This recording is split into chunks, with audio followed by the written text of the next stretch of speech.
Hey, True Believers. Chris Matt coming at you with X-Men number 56. This is part 20 of the Onslaught series that we have been going over for the last few months. I promise, since the club channel went down, we've had to re-upload videos. I will try to go find the other ones, but I figured until then we're going to go ahead and move forward, and at this point we are at part 20. And this was a really good read. When I first started, I was kind of like, okay, is this just going to be like a whole lot of just like narrative, like filler? Because as we saw with Wolverine 105, it was just like Logan down on the streets saving people, which you kind of think, yeah, in the grand schemes of an event book, it was kind of a throwaway issue, but still at the heart of it was a good story standing on its own. This does the same thing, because at first I thought it was just going to be some way to just jump over until we got to the Onslaught Marvel Universe, which is the next book that we will be getting onto here in the near future. But check this out. So we get this opening, and it just, again, stakes right off the bat. Just, whoa, we see this woman and child, this big, giant sentinel foot, and you're just like, what's going on? And then right here it says, and as I watched, the marching soldier, tool of a tyrant, bent on world domination, brought his crushing boot down without the slightest hesitancy, ignoring the cries for mercy of the innocents in his path. And so we come to find out that this person talking is Joseph. Because again, as we've established through X-Men number 25 and Wolverine number 104, that Onslaught was the culmination of both Xavier and Magneto. If you want to know the full story, check out those books. Again, I will have X-Men 25 back up eventually. But what happens in 25 is Xavier shuts down Magneto's mind, which in turn causes the seeds of Onslaught to grow in him, and it wipes Magneto's brains. So at this point, he is called Joseph. And he's acting a little ignorant because he says he doesn't understand the danger that I was in, but Rogue, she knew the danger. So, the Sentinel here is saying mutant, designate, Magneto, classification, Omega level threat, extreme sanction approved. And he just says, not by me. So that's a very cool, half splash page there. Just the scope and scale of it, really great stuff. And the angle of it with the art team, love that. Now, with that said, Stan Lee presents the beginning of the end, Twilight of the Gods. Scott Lobdell plotted it. Mark Waid wrote the dialogue for the book. Andy Kubert pencils. Art Thibert inks. Richard Starkings and Comicraft lettering. Joe Rosas colors. And then Malibu doing the enhancement. Bob Harris, editor-in-chief. So Kubert and the art team here, great work, guys. Love that. Now, this book came out in September of 1996. And what I meant by Joseph being ignorant is he doesn't remember a whole lot. Check this out. He says, I have been warned after all. I should have remembered that the Sentinels were programmed to nullify mutant powers almost instantly. I should have remembered many things, but I do not.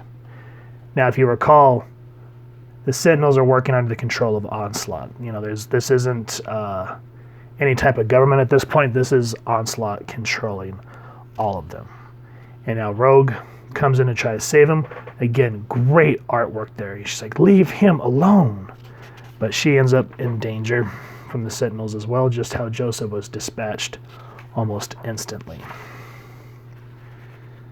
Now check, this is what I love. This right here kind of gives you a little bit of chills. There was a crack of lightning, a jarring explosion,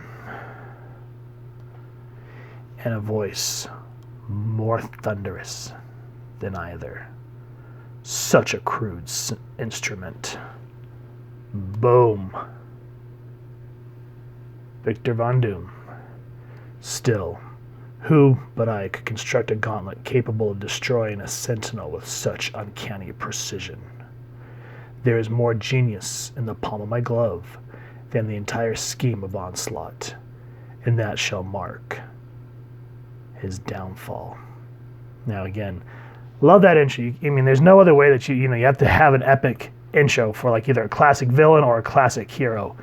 And I like Doom because he's sort of the anti-hero to a degree, but still he's a villain nonetheless. Now, he sees Joseph down here, and he goes, "Rise, Magneto. Do not cower. You shame yourself. Fear is for lesser men." So Doom comes to find out that this isn't the Magneto that he knew. And he goes, "It's a pity. Who knows what we could have done together." And then Cap approaches.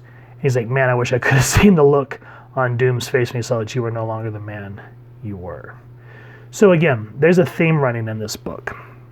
It goes along the times of like parallels of tyrants. So, Onslaught is the primary tyrant. And then of course we know that Magneto was the victim of the Holocaust from that tyrant. So these kind of start running parallels. And Joseph's asking, I have much to atone for. And Cap says, if you still need to confess your sins, I'm not the one you have to make peace with. Because that's how Cap is. He's just a straight shooter. And he even tells Joseph, he goes, "You're doing a good job of ensuring that there are no dead bodies, and I respect you." And he's saying this because, though I've never seen the world this grim, it only ends over my dead body. And that's Cap to a T. He does not take no shenanigans from nobody. Now we cut away, and we are back in the Citadel. If you guys want to know what the Citadel is, go back and check our other reviews or pick up this event. And this is Onslaught, and you find out why he's taken Franklin Richards and the Age of Apocalypse Nate Gray and what he's using their powers for.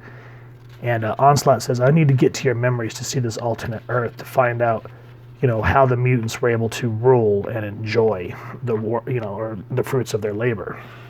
And I don't want to get too much into that because I don't want to spoil it. Because what I really want to focus on is we see the world burning. We see Joseph here brooding, and a voice saying, "I know what you're thinking. I'm surprised. I thought Onslaught removed your mental powers. His longest, dearest old friend. I don't need them to read you. This isn't your doing." So he says, "This isn't your doing." And what they start to talk about is who, they kind of start to say, well, whose fault's whose sins who.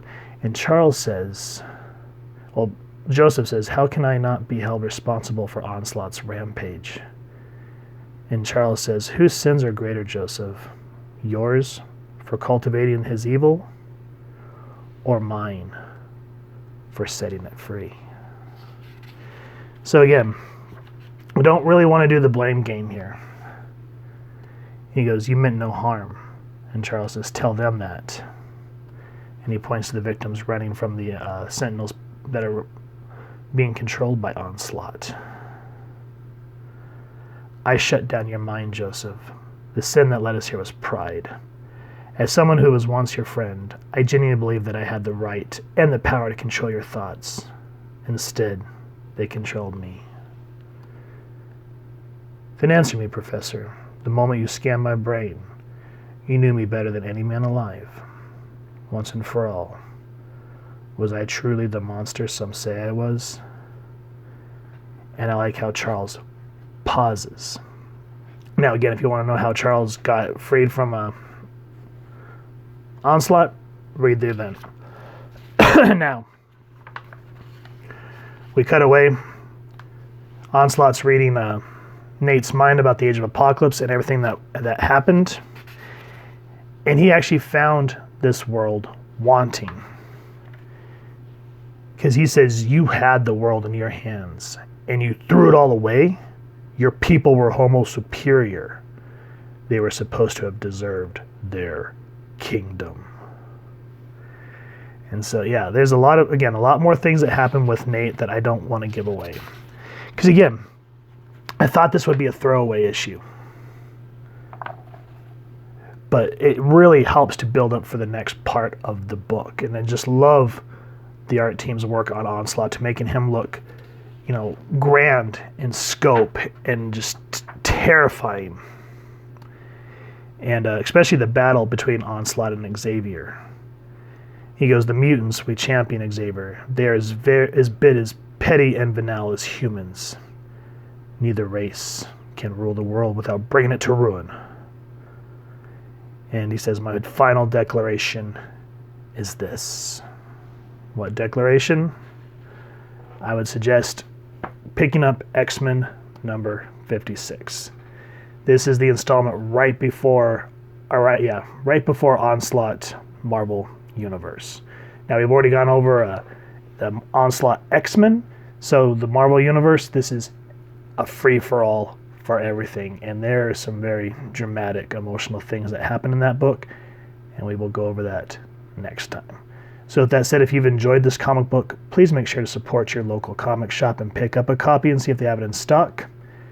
And if you've enjoyed this review, please take a moment to hit like, share, and subscribe. Helps the club channel more than you could possibly know, especially since we've had to start over. And if you wouldn't mind hitting that fancy little Onslaught bell next to subscribe, that way as we continue to upload content, you guys will get notified, come to the channel, and we love to hear your feedback and have a dialogue with you down in the comments below or on our social media pages, which I will make sure to leave the links down in the description below. So with all that said, thank you all so much for stopping by. I hope you all continue to have an absolutely amazing day reading, and happy hunting, true believers.